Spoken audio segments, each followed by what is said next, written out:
Well, it's almost the end of the year, almost the end of 2014, so we figured we'd do a little top 5 worst films of the year, just because Harrison likes little rants. Little rants. So let's kick off with Harrison. What's your number 5? My number 5 is A Million Ways to Die in the West. To be honest with you, I didn't actually hate it as much as its number 5 position in this list would suggest, but it's because the next 4 are ones I felt quite passionate about. But I just left feeling really kind of deflated. There's nothing about it that's particularly horrendous. It's just there's nothing particularly good about it. I never actually saw it because the trailers looked the trailers so were bad. awful. It never offended me. It never made me angry in the way that Keith Lemon or Mrs. Brown's Boys made me feel. And I think there was even one point where I did laugh. There was a laugh. Liam Neeson's in that. Put that on the poster. There was a laugh. But then there's a minute long scene of Neil Patrick Harris shitting in a hat, and it happens twice. It happens twice, as if it wasn't funny enough the first time. They return to it and he shits in a hat. Why is Charlize Theron in it?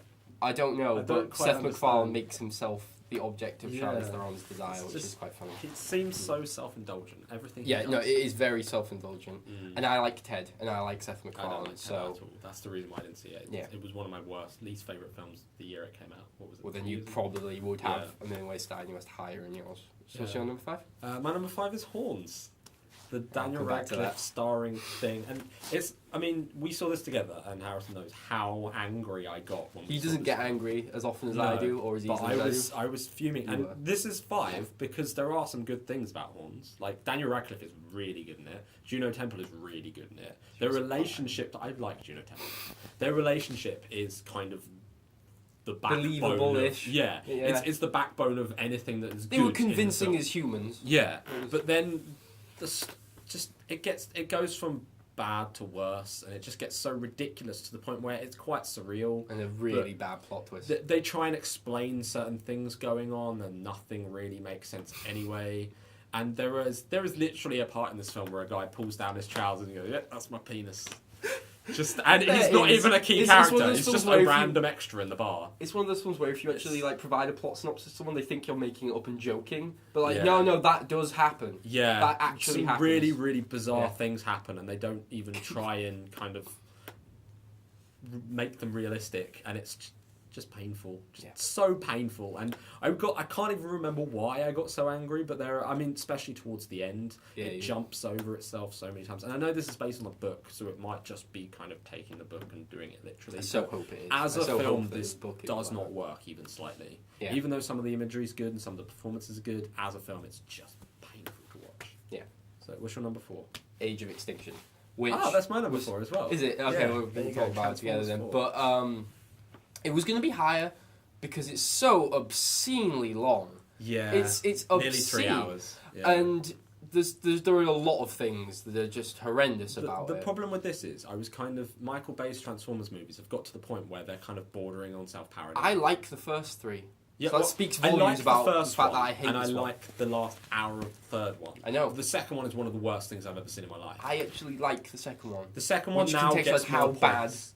Since at the time it was terrible. Now watching it back, I'd probably get more enjoyment out of it because it's got Shia LaBeouf in it.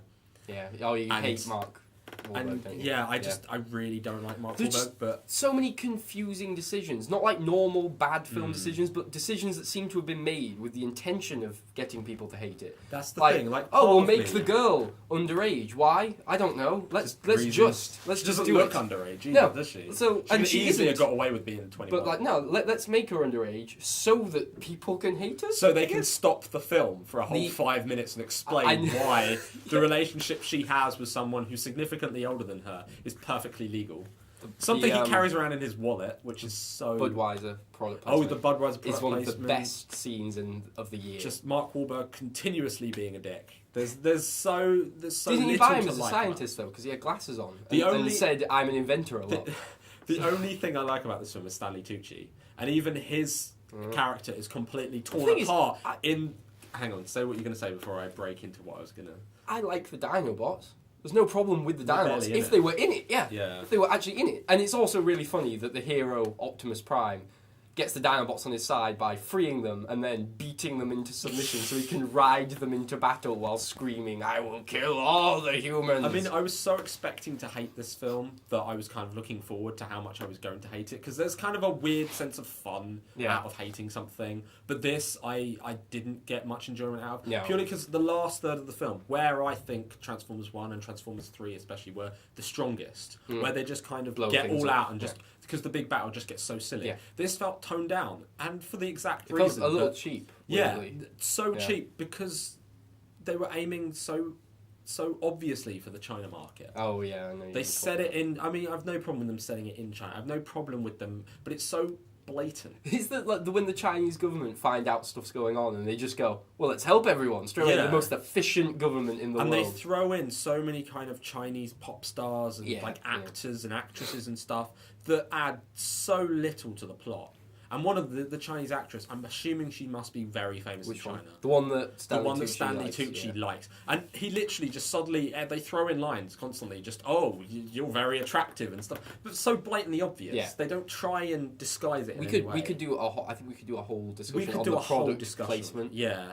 And like that bit with the pill, where he's like, he's got like, transformium.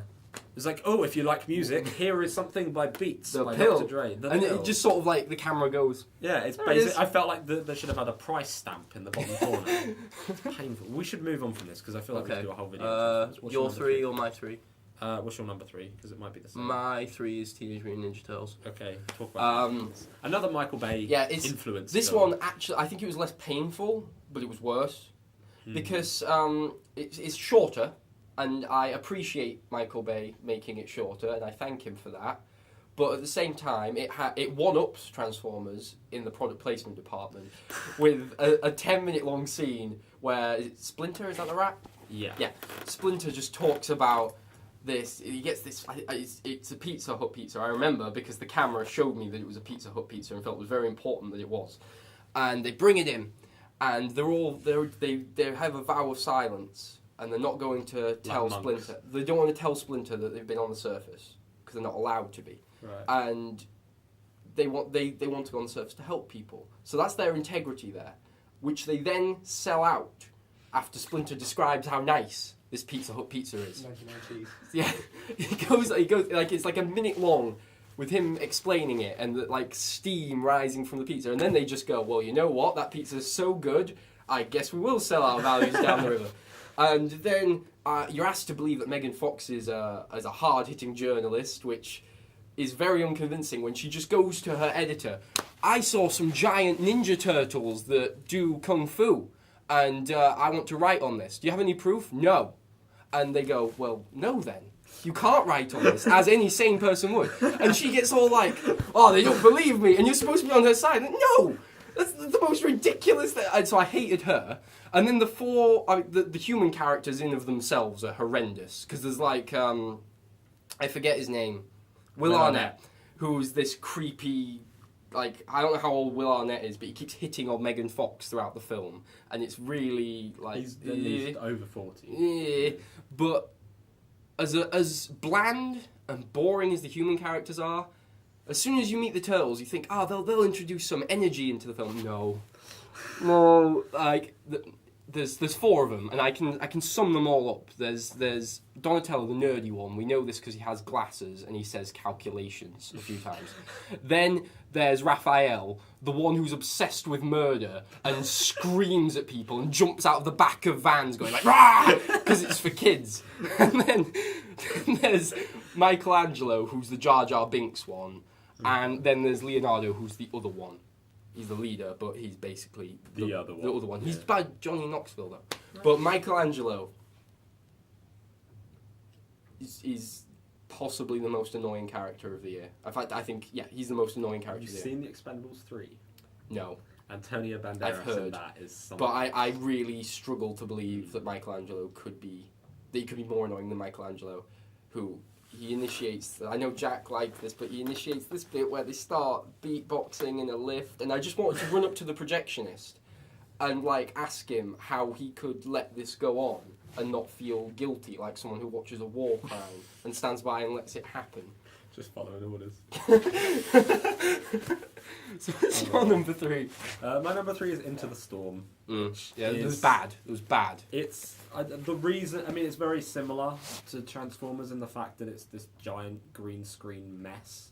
But I think it's worse because there is so little to it. Yeah. At least there are things to hate about Transformers. I hate Laurie. Yeah.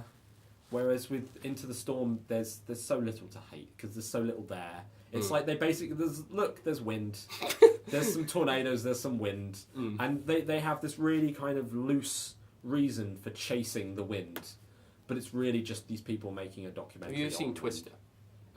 Yeah, no, I haven't seen it for a long time. That was fun. Twister was fun.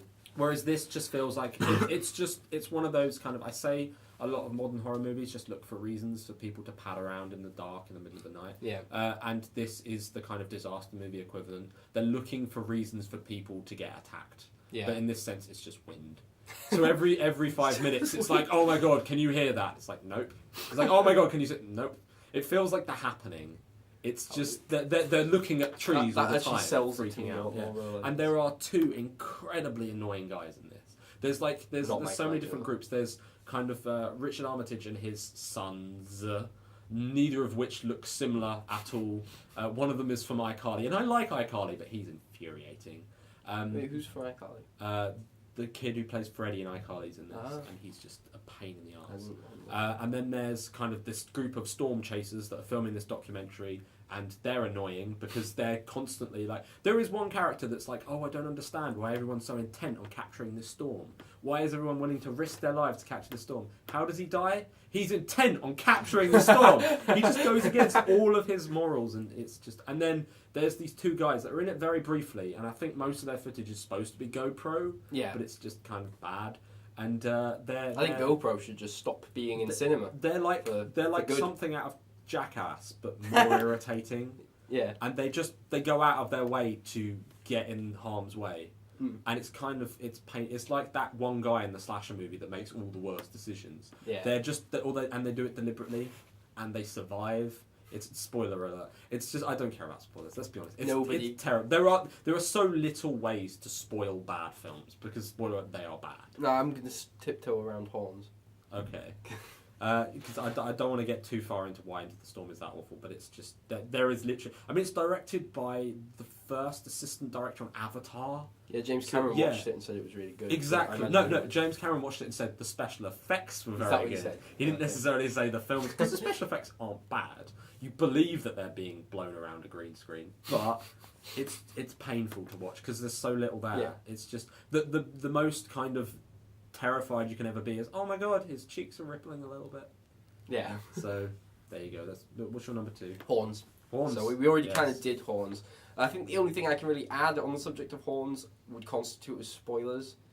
So if you care and don't like a minute. Don't care, but he grows angel wings. That bothered me.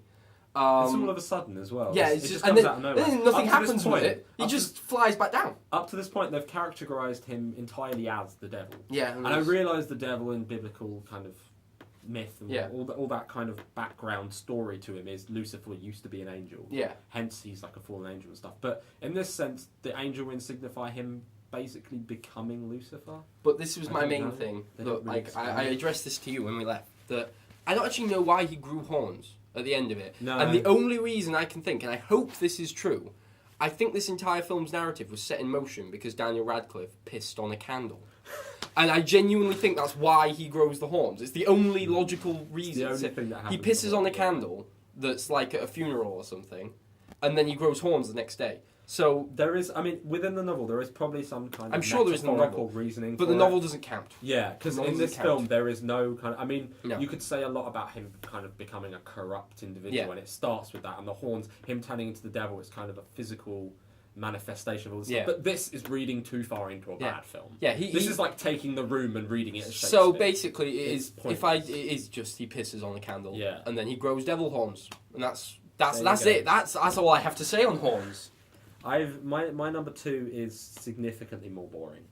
It's Fading Gigolo. Oh, John yeah. Turturro. I don't know if he's ever. John Turturro is the Jesus in The Big Lebowski, and he's in a lot of kind of those Transformers. films, and he's in Transformers too. It's Stanley Tucci. Let's try and forget about that. But he's a very, very talented actor. He's been in a lot of great films. This is one of. This might be his only directorial film. I think it is. Yeah, and he acts in it as well, and he's not a bad actor. The reason I saw this film, I'm a big Woody Allen fan, and Woody Allen acts in this. And Yeah. usually he doesn't act in films that aren't his own, but he must have seen something in this that he liked. But let's be honest, there's nothing here. It's I haven't literally seen this the one. reason Woody Allen is in it is because there's a big thing about kind of Judaism, and there's a big thing about kind of Hasidic Jews in this, and Liev Schreiber's in it, and that's basically all I can say. I got Yeah. 0%.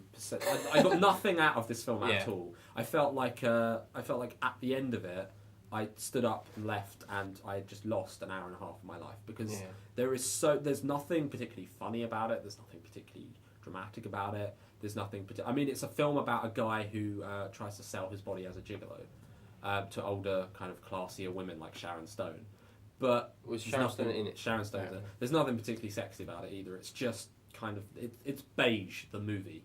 It's so incredibly boring Yeah. and pointless, and that's why it's my number 2, because there's. I mean, although it might not have I might not have got as angry about yeah. it. I just got so bored watching it. That's At least kind of the my- others made me feel emotions. That's what my So that's what the A Million Ways Yeah. to Die in the West was for me. it was So, just yeah. yeah. So what's your number 1 anyway? Right down to number 1. The Possession of Michael King. Oh Which yeah. I've said that right. That's his name. I can't even. Yeah. Remember, I don't even remember what it's called.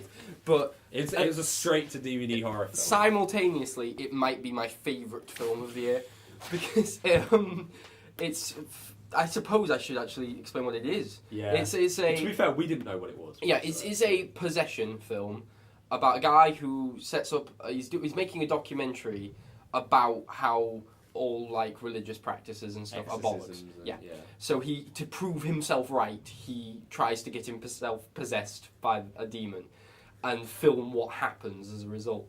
And it is one of like it's so. It funny. jumps into that So thing though funny. that has that the whole found footage.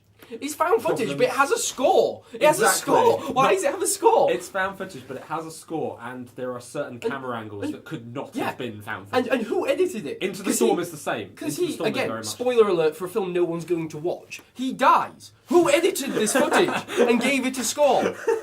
It doesn't make any sense. But it must be pointed out though that there are parts of this film that are so bad that are good. yeah, There's a so bit many sections where that he are tries hilarious. to rid himself of the demon, and it's like It's a montage. It's a done montage. as a It's montage. like when Wile E. Coyote is trying to catch Roadrunner and things keep going wrong. It's like that. Like he's reading a book and his hands set on fire. And his It's reaction, just like, oh "Ah, man. my hands. It's not. Oh my god, I'm on fire. Someone put me out. It's It just, just oh, does like man. a jump cut, and then he does it again, and he gets flipped against the wall, and it's just like watching Wile E. Coyote try and fail over and over again.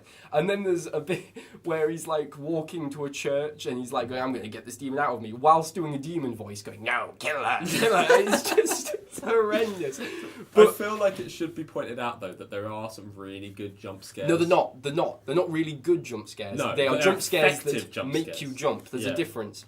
A good jump scare is one that is set up in a really artful way.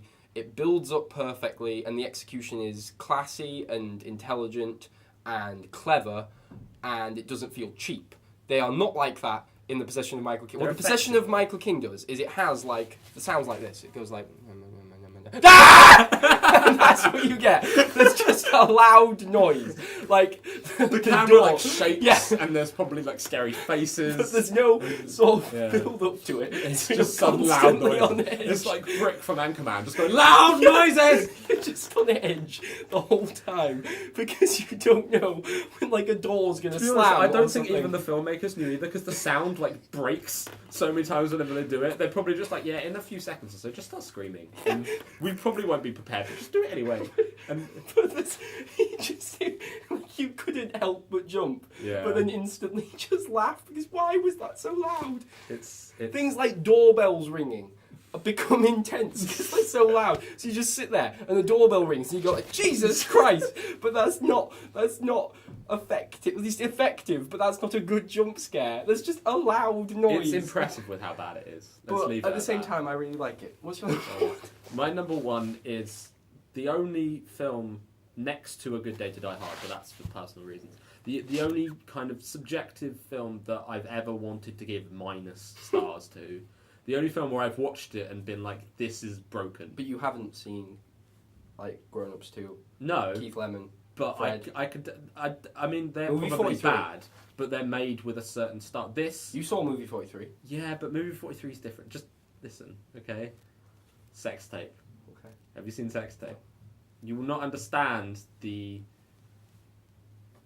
whatever it is until you've seen Sex. Because Sex Tape builds. I mean, the trailers looked bad. I knew this was going to be bad. I went in assuming it was going to be bad, but I assumed it was going to be a bad comedy, not a bad film. Yeah. This is so badly made. It makes me think, how did someone not stop someone somewhere along the line and be like, what are you doing? You're spending all this money on... I mean, even if it cost $1 million, $2 million, there's still a lot of money to make something this awful. Yeah. It's got Cameron Diaz in it, who... I mean, I know she's in a lot of chick flicks, but she's been in some good films. She's a respectable actress. Jason Segel, who up to this point I've actually quite liked. Mm-hmm. As well as a whole host of guest stars, including Rob Lowe, Rob Corddry. Like, some quite famous comedy actors appear along this. And Jack Black is in this as well. Yeah, he has like a small cameo towards the end. Spoilers, I don't care. And it's directed by Nicholas Stoller, the guy who made Forgetting Sarah Marshall, and it's co-written by him and Jason Segel. So, for all intents and purposes, this could have been a good It really film. sounds like Jason Segel wants the world to see his penis. Yeah. Because he writes it into all of the films he stars in. But I don't think you actually see his full-on penis in this. But the problem is, this film, Once Upon a Time, was probably quite good. Yeah. There is a version of this. I mean, it's a couple that make a sex tape. It gets leaked out. They try and find it. There is a version of this where it's probably on a videotape, whatever. Yeah. But this feels like it's got so much studio intervention in it. It feels like Sony have been breathing down everyone's necks the whole time to make it more relatable, get it more product placement. The product placement in this, I know we laughed about Transformers 4. Basically, they update the story, so instead of like it's an actual sex tape, it's a sex video that they put kind of onto their computers, and it gets leaked through the iCloud. I don't understand how that's an advert for. Yeah, that's like because- bad product I placement. know, but it's because Jason Segel did a problem. It's his fault. It's not the fault of the iCloud. But it gets leaked onto all these different iPads that they just happen to give out to random people. One of whom is the mailman, who they don't like anyway. You always but give they've iPads given- to your mate. Do you not give iPads to your mailman? It's You painful, bastard. and they try. The worst part about it is they don't just embrace the fact that it's terrible. They try and work their way around it by explaining. It's like, oh, Jason Segel's a radio DJ, so he has to have all these iPads. No, he has to have maybe an iPod or many different iPods, but there's no reason for him to have iPads. And it's so it gets to the point where parts of this film as well are kind of adverts for the iPad. Yeah. There's a bit where he kind of panics and throws an iPad out a window, then runs to get it. It's like, wow, these things are really well made. Look, it's not broken. And he almost looks at the camera. It's that painful. And then at the same time, the story is a total mess. Rob Lowe's character feels like he's based on his character from Parks and Rec, because he has no characterization. So he's kind of this nice, chirpy guy, kind of quite vanilla, wears like beige jumpers and glasses and smiles a lot. And then they go to his house and he starts doing cocaine. And listens to heavy metal music. And then when they walk around his house, they find, is it just a little bit weird, but they find hand-painted portraits of scenes from Disney movies with his face painted into them. You can't even begin to explain how weird that is. And then Cameron Diaz, mother of two, starts doing cocaine. And, spoiler alert, I need to stop spoiling, but I really don't think we need to worry about that. The film ends with a bratty kid uploading the video onto a porn site, and the only way Jason Segel and Cameron Diaz think they can get their video back is to go to the headquarters of this porn site, which happened to be a convenient 20-minute drive away, at which point they take their children with them. They take two young children, like infant school, like probably like third grade level kids, to the hub of a massive porn site. Yep. So that's Sex Tape. I feel kind of I felt very dirty when I came out of it, and I felt like someone had broken cinema, because there was 2014. there's no the year reason. someone broke cinema. There's no reason behind anything that happens in it. They try and I can't. I've no words. I feel like we should just that's a drape good a place to black stop. veil over everything.